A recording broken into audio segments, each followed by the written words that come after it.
Hi, welcome back to our new exercise that is known as a dilution chart. We are already done with the shade chart and we have seen how different shades of the watercolor will work together. So the purpose of dilution chart is to understand how much water we have to add to get a particular shade or a hue. Okay, so let's begin with the exercise. As we always do, take a watercolor paper, put the tape. The material we need is like brushes, 2 water containers, watercolors and a tissue.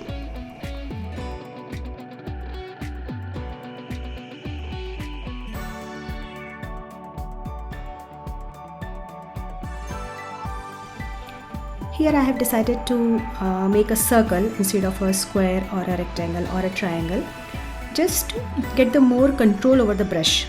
So it's easy to color inside the box or in the rectangle, but if you want to color in a circle, it needs a little bit of practice and control over holding the brush. So just make 4 circles in one row. One row is for each color. Just like that, we can make like 5 rows for 5 different colors.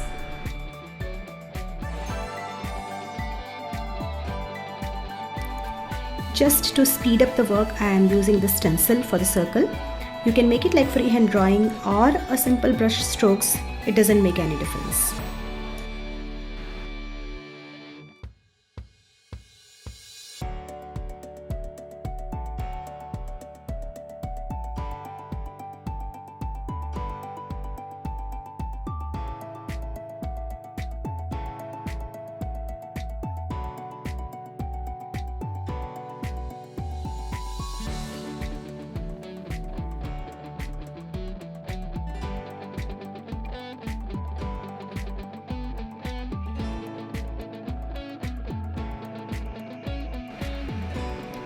Okay, so here we are done with the drawings of 5 circles for 5 different colors.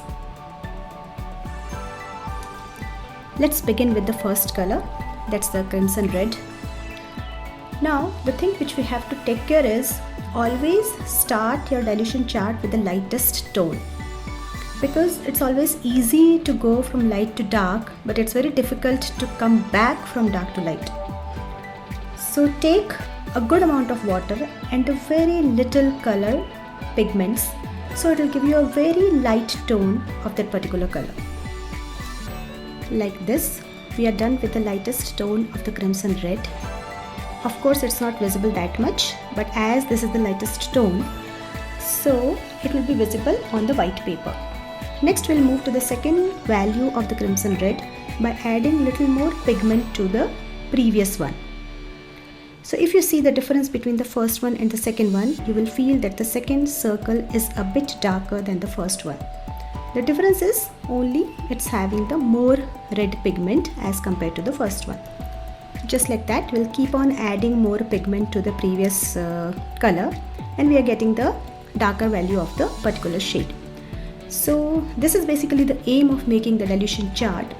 As we are having only one color here, that's crimson red, but just by controlling the amount of water, we are getting different hues of the same color. That's how we work with the watercolors.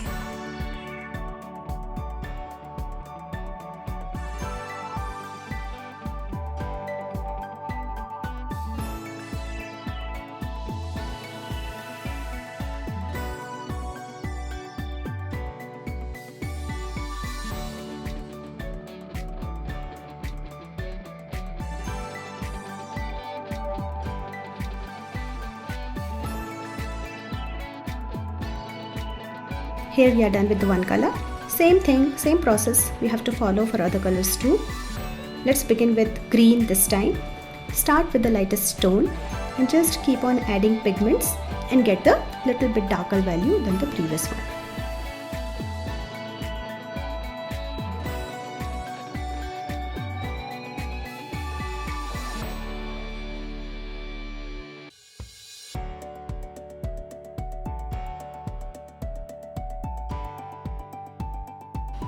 This is a very good exercise for making the monochrome paintings, where we have only 1 or 2 colors but the different shades and hues of the same colors are used.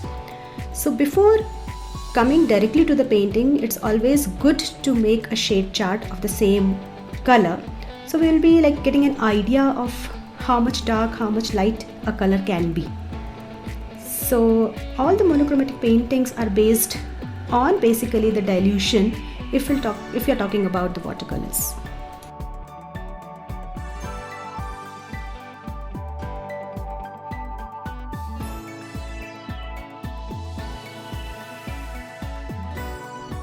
Here one more thing which we really have to take care is the water which we are using should be clean and neat, because if the water is containing any kind of pigment, it can change our values or hues.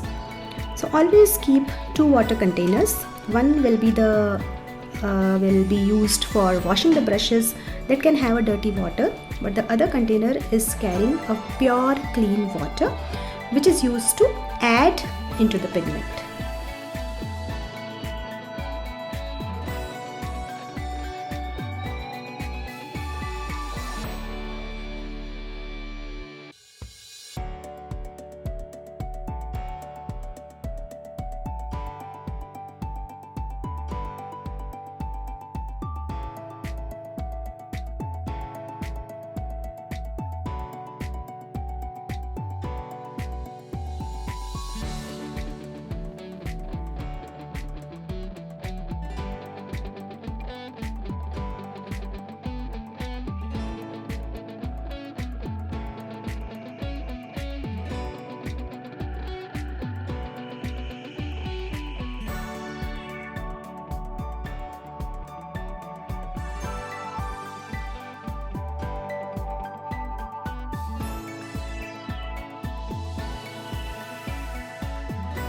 Here we are almost done with our dilution chart, and basically if you see, this is just a game of the water and the watercolor pigment. So just play around with the colors, with water. Slowly you will get an idea of how much water you have to add to get the particular shade.